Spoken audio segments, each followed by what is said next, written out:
કરુણા સેવક ગૌ સેવા ચેરિટેબલ ટ્રસ્ટના ગૌસેવકો ઉત્તરાખંડ હરિદ્વારમાં આવેલા બાપા સીતારામ આશ્રમમાં પીરસવાની સેવા આપવા ગયા છે.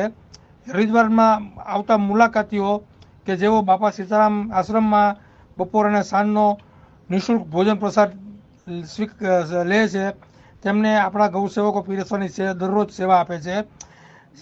સતત 15 દિવસ સુધી આ પીરસવાની સેવા આપવામાં આવશે.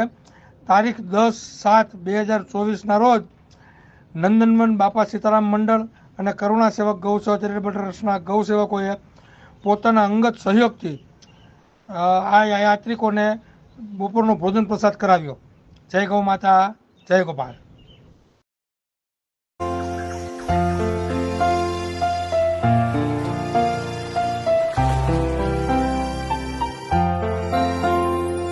काम हो अच्छे हमारे और नीयत साफ हो,